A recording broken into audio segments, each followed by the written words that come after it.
I said last video that I sold you, by the way. Did you see that? Yeah, I thought you did a very good job with the intro, actually. I thought it was quite funny. Thank you. I appreciate that. I think the video at all was a success, except for the fact we bombed. People don't come here for the intellectual content. They come here for the entertainment value. No, they don't. And that's what we bring. Hey everybody, welcome back to the Plays and Fades YouTube channel. I am co-host Gordon Gables, joined today by this beauty of a man here, Key Road. And we're back after what was, honestly, a bloodbath. You know, like it's tough putting it any other way. We lost. We admit to that, and that's okay, only because we've been hot before that, all right? It sucks to lose, but there's nothing else to do except for to move on and continue going. Key Road, how are things?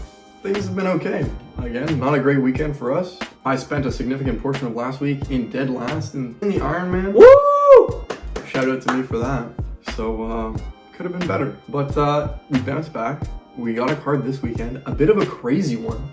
And we all know crazy ones can be the best ones. I don't think crazy is good enough to explain that. We have probably the most whack card of all time. Like, we're filming this video knowing that, first of all, we're gonna be on vacation when the whole fight comes out. Not together.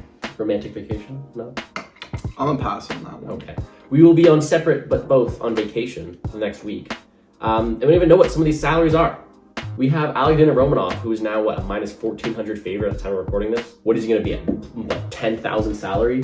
Even at that, he's gonna be, what, 80%? I don't know. It's crazy. If you can't tell, it's crazy.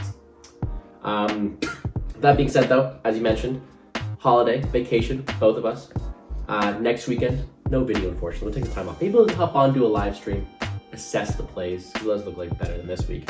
But take it easy on us. We're relaxing. For all Ironman players, written entries will probably have to happen for us, so keep an eye out for that. And for everybody else, good luck. All right, let's not waste any more time. Let's get into breaking down this slate we mentioned at the top of the hour. Tell us why we will be like 85% owned on Alexander Romanov. He's taking on a short notice replacement who sucks butt cheeks. Yeah, I mean, there's a reason the betting lines are what they are for this fight. Chase Sherman just basically got cut from the UFC, re-signed a contract for this fight.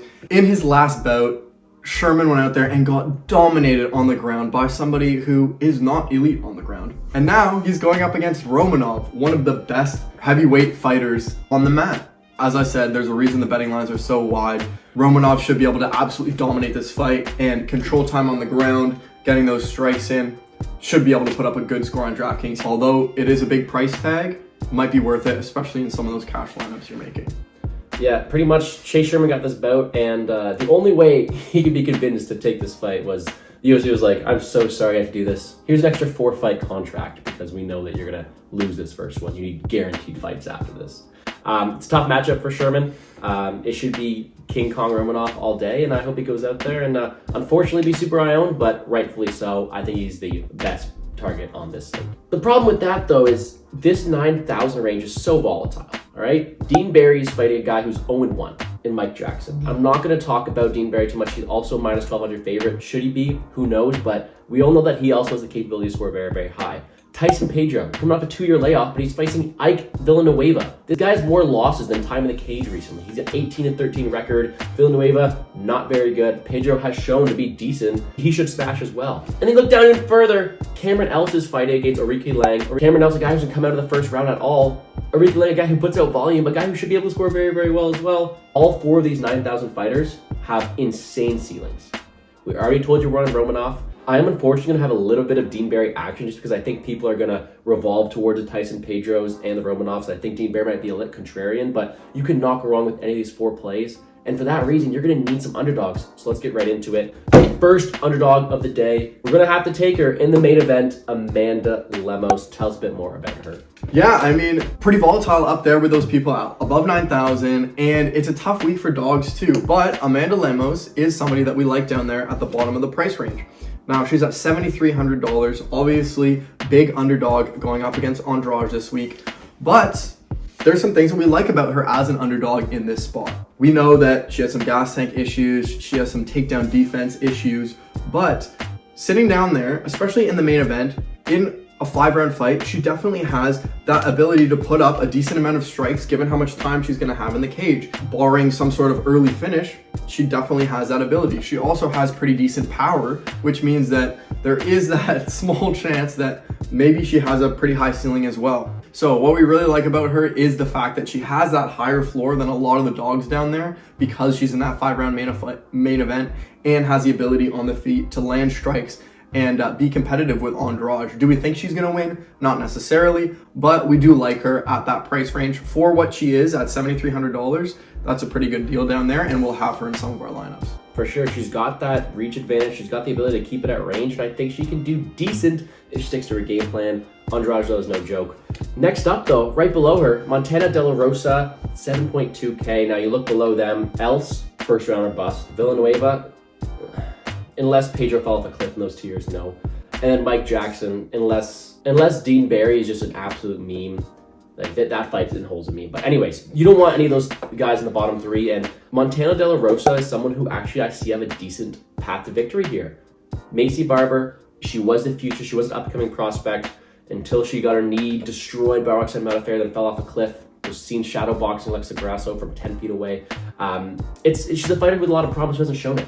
Sketchy takedown defense against Miranda Maverick. Don't be fooled. It says she won that fight. I don't think she actually did. She's facing someone, Montana De La Rosa, who has the much better ground game, in my opinion, and where she might struggle on the feet, she knows what she has to do. She's okay at throwing volume. She's okay at closing the distance, and on the mat, I think she's levels above Macy Barber here.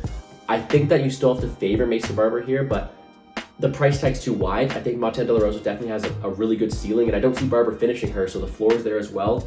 I'm going to have a lot of Montana De La Rosa just because I think she has a lot better chance than anybody below that 7.5K range, and I do think that she does have that path to victory. Can she get it there? Can she dominate on the mat? We've seen these holes in Barber's game. It's up to De La Rosa to implement them. I hope she does because I'll definitely be having some of her in my lineup. Moving right along, our choice for fight of the night is with the Canadian guy himself, Charles Jourdain and Lando Venata. How do we see that one going down? Hard for us not to cheer for the Canadian here on this side. We need new jerseys, by the way. I did pack them all up, but they're not gone. I didn't sell them. We didn't lose that bad last week. Yeah, again, hard for us not to cheer for our Canadian boy, Charles Jourdain. We both like him as a fighter, and we see him probably winning this week. But this is an interesting fight, right? Both of these fighters are guys who aren't necessarily going to finish within the distance. So we kind of see this fight going the whole distance.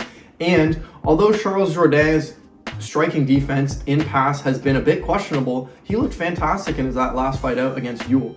And so we think he can get it done on the feet this week against Venata. Venata's a guy who his last fight 11 months ago, he did get that win, but a lot of his fights as well have been going to decision recently.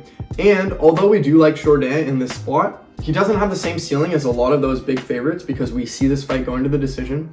And Venata is a little bit of a sneaky dog this week, $7,700, so not all the way down there in the price range, but definitely somebody who could put up a decent score here, especially as somebody not necessarily winning this fight. If it goes to 3 rounds, he definitely could land some strikes. He definitely has the ability to take people down. We don't always see him utilize that in all of his fights, but he has that ability if he wants to use it. So this fight, we're gonna have ownership on both sides. All right, moving right along to probably, I don't know, every time Jordan Wright, the Beverly Hills Ninja fights, it's something you gotta pay attention to because he's a killer to be killed fighter, the definition of it.